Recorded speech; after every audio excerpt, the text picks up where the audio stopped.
Right, ದೃಶ್ಯದಲ್ಲಿ ನೋಡ್ತಾ ಇದ್ರಿ ಪಟ್ಟಣಗೆರೆಯ ಶೆಡ್ಗೆ ದರ್ಶನ್ ಅವರನ್ನ ಕರ್ಕೊಂಡ್ ಬಂದಿದ್ದಾರೆ. ರೇಣುಕಾಸ್ವಾಮಿ ಹತ್ಯಾದ ಸ್ಥಳ ಇದು.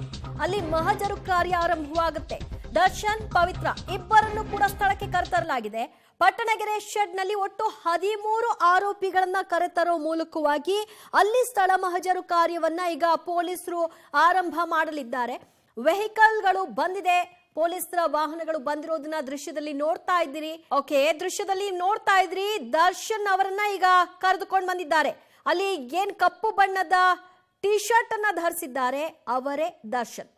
ಸೊ ಈಗ ಪೊಲೀಸರು ಶೆಡ್ ನ ಒಳಕ್ಕೆ ಕರ್ಕೊಂಡು ಹೋಗ್ತಾರೆ ದರ್ಶನ್ ಅವ್ರನ್ನ. ಪವಿತ್ರ ಗೌಡ ನೋಡಿ, ಅಲ್ಲಿ ಅವರ ಹಿಂದೆಯೇ ಪವಿತ್ರ ಗೌಡ ಕೂಡ ಪಾಸ್ ಆದ್ರು. ಇನ್ನು ಉಳಿದ ಆರೋಪಿಗಳನ್ನು ಕೂಡ ಶೆಡ್ ನ ಒಳಕ್ಕೆ ಕರ್ಕೊಂಡು ಹೋಗಿ ಯಾವತ್ತು ಆ ವ್ಯಕ್ತಿ ರೇಣುಕಾಸ್ವಾಮಿಯನ್ನ ಕರೆದುಕೊಂಡ್ ಬಂದಿದ್ರು, ಯಾವಾಗ ಇಲ್ಲಿ ಎಕ್ಸಿಟ್ ಆಯ್ತು, ಆ ಬಾಡಿಯನ್ನ ತೆಗೆದುಕೊಂಡು ಹೋಗಿದ್ದು, ಅಲ್ಲಿಯವರೆಗೂ ನಡೆದಂತಹ ಬೆಳವಣಿಗೆಗಳೇನು, ಅಲ್ಲಿ ಸಿಗಬಹುದಾದಂತಹ ಸಾಕ್ಷ್ಯಗಳೇನು, ಇದೆಲ್ಲವನ್ನು ಕಲೆ ಹಾಕುವಂತಹ ಕೆಲಸಗಳು ಈಗ ಒಂದೊಂದಾಗೆ ಆರಂಭವಾಗ್ತಾ ಹೋಗುತ್ತೆ. ಪವಿತ್ರ ಗೌಡ, ನಟ ದರ್ಶನ್, ಇತರೆ ಆರೋಪಿಗಳು ಒಟ್ಟು 13 ಆರೋಪಿಗಳನ್ನ ಈಗ ಪಟ್ಟಣಗೆರೆಯ ಶೆಡ್ ನ ಒಳಕ್ಕೆ ಕರೆದುಕೊಂಡು ಹೋಗ್ತಾ ಇದ್ದಾರೆ. ದೃಶ್ಯದಲ್ಲಿ ನೀವು ನೋಡ್ತಾ ಇದ್ರಿ ಕಪ್ಪು ಬಣ್ಣದ ಟಿ ಶರ್ಟ್ ಅನ್ನ ಧರಿಸಿರುವಂತಹವರು ನಟ ದರ್ಶನ್. ಅಲ್ಲಿ ಸ್ಕ್ರೀನ್ ಅಲ್ಲಿ ನಿಮ್ಗೆ ಕ್ಲಿಯರ್ ಆಗಿ ಕಾಣಿಸ್ತಾ ಇದೆ ದರ್ಶನ್ ಅವ್ರನ್ನ ಪೊಲೀಸರು ಕರ್ಕೊಂಡು ಹೋಗ್ತಾ ಇರುವಂತದ್ದು. ಹಾಗೆ ಹಿಂದೆ ಪವಿತ್ರ ಗೌಡ ಅವರನ್ನು ಕೂಡ ಕರೆದುಕೊಂಡು ಹೋಗ್ತಾರೆ. ಸೊ ಇದೆಲ್ಲವೂ ಕೂಡ ಈಗ ಸ್ಥಳ ಮಹಜರ್ಕಾಗಿ ಬಂದಿರುವಂತಹ ಪ್ರಕ್ರಿಯೆಗಳನ್ನ ನೋಡ್ತಾ ಇದ್ರಿ ಸ್ಕ್ರೀನ್ ನಲ್ಲಿ. ಸುಮಾರು 4-5 ಪೊಲೀಸ್ ವಾಹನಗಳ ಮೂಲಕವಾಗಿ ಆರೋಪಿಗಳನ್ನ ಕರೆತಂದ್ರು. ಆರಂಭಿಕ ಹಂತವಾಗಿ ಅಲ್ಲಿ ಕೆಲವು ಹೊತ್ತು ವೇಟ್ ಮಾಡಿ ನಂತರ ಈಗಷ್ಟೇ ಅವ್ರನ್ನ ಒಳಕ್ಕೆ ಕರ್ಕೊಂಡು ಹೋಗಿದ್ದಾರೆ. ಶೆಡ್ ನ ಒಳಗೆ ಈಗ ಪೂರ್ಣವಾಗಿ ಮಹಜರು ಕಾರ್ಯವನ್ನ ನಡೆಸ್ತಾರೆ.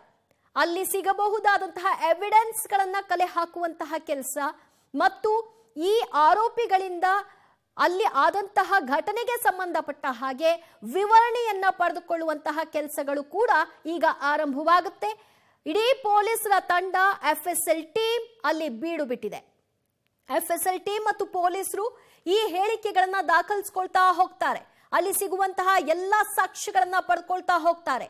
ರೇಣುಕಾಸ್ವಾಮಿ ಹೇಗೆ ಅಲ್ಲಿ ಮೃತದೇಹ ಅಲ್ಲಿ ಇದ್ದಂತಹ ಸ್ಥಳ, ಅಲ್ಲಿ ರಕ್ತ ಸಿಕ್ತವಾಗಿತ್ತ, ಅದಾದ ನಂತರದಲ್ಲಿ ಅಲ್ಲೆಲ್ಲವನ್ನು ಕೂಡ ಸಾಕ್ಷ್ಯವನ್ನ ನಾಶಪಡಿಸುವಂತಹ ಕೆಲಸಗಳನ್ನ ಮಾಡಿದ್ರ, ಏನಾಗಿದೆ, ಸದ್ಯ ಆ ಸ್ಪಾಟ್ ನಲ್ಲಿ ಸಿಗಬಹುದಾದಂತಹ ಒಂದಷ್ಟು ಸಾಕ್ಷ್ಯಗಳೇನು ಅನ್ನೋದ್ರ ಬಗ್ಗೆ ಕಲೆ ಹಾಕುವಂತಹ ಕೆಲಸ ಈಗಷ್ಟೇ ಆರಂಭವಾಗುತ್ತೆ. A1 ಆರೋಪಿ ಪವಿತ್ರ ಗೌಡ, A2 ಆರೋಪಿ ನಟ ದರ್ಶನ್ ಸೇರಿದಂತೆ ಇನ್ನುಳಿದ ಆರೋಪಿಗಳನ್ನು ಕೂಡ ಸ್ಥಳ ಮಹಜರಿಗೆ ಕರೆದುಕೊಂಡು ಬರಲಾಗಿದೆ. ಸ್ಕ್ರೀನ್ ಅಲ್ಲಿ ನೋಡ್ತಾ ಇದ್ರಿ ಪೊಲೀಸರ ತಂಡ ಮತ್ತು FSL ಟೀಮ್ ಸದ್ಯ ಪಟ್ಟಣಗೆರೆಯ ಶೆಡ್ ನಲ್ಲಿದ್ದಾರೆ. ಪಟ್ಟಣಗೆರೆಯ ಶೆಡ್ ನಲ್ಲಿ ಇಡೀ ದಿನ ಟಾರ್ಚರ್ ಮಾಡಿ ಕೊಲ್ಲಲಾಗಿದ್ದಂತಹ ರೇಣುಕಾಸ್ವಾಮಿಯ ಹತ್ಯೆ ಪ್ರಕರಣಕ್ಕೆ ಸಂಬಂಧಪಟ್ಟ ಹಾಗೆ ಒಂದಷ್ಟು ತನಿಖೆಗಳು ಚುರುಕು ಪಡ್ಕೊಂಡಿದೆ. ಮತ್ತಷ್ಟು ಮಾಹಿತಿ ಕೊಡ್ತಾರೆ ನಮ್ಮ ಪ್ರತಿನಿಧಿ ಮುರಳೀಧರ್. ಮುರಳಿ, ಸದ್ಯ ಪಟ್ಟಣಗೆರೆಯ ಶೆಡ್ ನಲ್ಲಿ ಈಗ ಪ್ರೊಸೀಜರ್ಗಳು ಆರಂಭವಾಗುತ್ತೆ. ಕಾರಣ ಆರೋಪಿಗಳನ್ನೆಲ್ಲ ಶೆಡ್ ನ ಒಳಕ್ಕೆ ಕರ್ಕೊಂಡು ಹೋಗಿದ್ದಾರೆ. ಸೊ ಹೇಗಾಗುತ್ತೆ ಅಲ್ಲಿ ಈಗ ಸ್ಥಳ ಮಹಜರು ಕಾರ್ಯ, ಅದರ ಬಗ್ಗೆ ಡೀಟೇಲ್ಸ್ ಕೊಡೋದಾದ್ರೆ? ಖಂಡಿತವಾಗಿ ದಿವ್ಯ, ಯಾಕಂದ್ರೆ ಈ ಪ್ರಕರಣಕ್ಕೆ ಸಂಬಂಧಪಟ್ಟಂತೆ ಪ್ರಮುಖವಾದ ಆರೋಪಿಗಳು ಯಾರ್ಯಾರಿದ್ರು ಅವ್ರನ್ನೆಲ್ಲಾನು ಕೂಡ ಈಗಾಗಲೇ ಕರ್ಕೊಂಡು ಬಂದು ಮಾಜರನ್ನ ಮಾಡ್ತಾ ಇರುವಂತದ್ದು. ಮೊದಲಾದ ಹಂತವಾಗಿ 3 ಜನ ಆರೋಪಿಗಳೇನಿದ್ರು 3 ಜನ ಆರೋಪಿಗಳನ್ನ ಕರ್ಕೊಂಡು ಬಂದ್ರು. ಅಂದ್ರೆ ಶವವನ್ನ ತೆಗೆದುಕೊಂಡು ಹೋಗಿ ಎಲ್ಲಿ ಡಿಸ್ಪೋಸಲ್ ಅನ್ನ ಮಾಡಿದ್ರು ಅಂದ್ರೆ ಏನು ಸುಮನಹಳ್ಳಿಯ ಒಂದು ಬ್ರಿಡ್ಜ್ ಬಳಿ, ಸುಮನಹಳ್ಳಿಯ ಒಂದು ರಾಜಕಾಲುವೆ ಏನಿತ್ತು, ರಾಜಕಾಲುವೆ ಬಳಿಯಲ್ಲಿ ಒಂದು ಶವವನ್ನ ಬಿಸಾಡಿದ್ರು. ಅಲ್ಲಿ ಒಂದು ಮಾಜರ ಪ್ರಕ್ರಿಯೆನ ಮುಗಿಸಿದ ಬಳಿಕ ಶವವನ್ನ ರಿಸೀವ್ ಮಾಡ್ಕೊಂಡಂತ ಜಾಗ ಯಾವ್ದಿತ್ತು ಆ ಜಾಗಕ್ಕೆ ಕರ್ಕೊಂಡು ಬಂದಿದ್ರು. ಅಂದ್ರೆ ಆ 3 ಜನರನ್ನ ಕರ್ಕೊಂಡು ಬಂದು ಅಲ್ಲಿ ಮಾಜರನ್ನ ಮಾಡ್ಲಾಗ್ತಾ ಇತ್ತು. ಈಗ ಪ್ರಮುಖ ಆರೋಪಿಗಳಾದಂತ ಪವಿತ್ರ ಗೌಡ ಮತ್ತು ದರ್ಶನ್ ಇಬ್ಬರನ್ನು ಕೂಡ ಈಗ ಪಟ್ಟಣಗೆರೆಯ ಒಂದು ಶೆಡ್ ಏನಿತ್ತು, ಅಂದ್ರೆ ಹತ್ಯೆ ಮಾಡಿದಂತ ಶೆಡ್ ಏನಿತ್ತು ಆ ಶೆಡ್ಗೆ ಕರ್ಕೊಂಡು ಬಂದು ಮಾಜರ್ ಪ್ರಕ್ರಿಯೆಗಳನ್ನ ಮಾಡ್ತಾ ಇದ್ದಾರೆ. ಯಾಕಂದ್ರೆ ದರ್ಶನ್ ಕೂಡ ಮಾರಣಾಂತಿಕವಾಗಿ ಹಲ್ಲೆಯನ್ನ ಮಾಡಿದ್ರು. ಇದರಲ್ಲಿ ಏನಾದ್ರ ಬಗ್ಗೆ ಒಂದು ಮಾಹಿತಿಗಳಿರುವಂತದ್ದು. ಜೊತೆಗೆ ಪವಿತ್ರ ಗೌಡ ಕೂಡ ಆತನ ಮೇಲೆ ಹಲ್ಲೆಯನ್ನ ನಡೆಸಿದ್ರು ಅನ್ನೋದ್ರ ಬಗ್ಗೆ ಈಗಾಗಲೇ ಆರೋಪಿಗಳು ತಪ್ಪೊಪ್ಪಿಗೆನ ಮಾಡ್ಕೊಂಡಿದ್ದಾರೆ. ಆ ಹಿನ್ನೆಲೆಯಲ್ಲಿ ಈಗ ಮಾಜರ್ ಪ್ರಕ್ರಿಯೆಗಳನ್ನ ಆಗ್ತಾ ಇದಾವೆ. ಇನ್ನ ಕನಿಷ್ಠ 30-35 ನಿಮಿಷಗಳ ಕಾಲಾವಕಾಶದಲ್ಲಿ ಆ ಮಾಜರ್ ಪ್ರಕ್ರಿಯೆಗಳಾಗ್ತದೆ. ಯಾಕಂದ್ರೆ ಕ್ಲೋಸ್ಡ್ ಶೆಡ್ ಏನಿದೆ, ಕ್ಲೋಸ್ಡ್ ಶೆಡ್ ಒಳಗಡೆ ಆತನನ್ನ ಕೋಡಿ ಹಾಕಿ ಮಾರಣಾಂತಿಕವಾಗಿ ಹಲ್ಲೆಯನ್ನ ಮಾಡಿರುವಂತದ್ದು, ಜೊತೆಗೆ ಆತನಿಗೆ ಏನೋ ಚಿತ್ರಹಿಂಸೆಯನ್ನ ಕೊಟ್ಟಿರುವಂತದ್ದು, ಹಗ್ಗದಿಂದ ಕಟ್ಟಿ ಅದಾದ ಬಳಿಕ ರಿಪೀಸ್ ಪಟ್ಟಿಯಿಂದ ಹೊಡೆಯುವಂಥದ್ದು, ಬೆಲ್ಟ್ ಇಂದ ಹೊಡೆಯುವಂಥದ್ದು, ಜೊತೆಗೆ ಆತನ ಮರ್ಮಾಂಗಕ್ಕೆ ಕಾಲಿನಿಂದ ಒದ್ದು ಹಲ್ಲೆಯನ್ನ ಮಾಡಿ ಹತ್ಯೆಯನ್ನ ಮಾಡಿದ್ದಾರೆ ಅನ್ನೋದ್ರ ಬಗ್ಗೆನೂ ಕೂಡ ಮಾಹಿತಿಗಳು ಸಿಕ್ಕಿರುವಂತದ್ದು.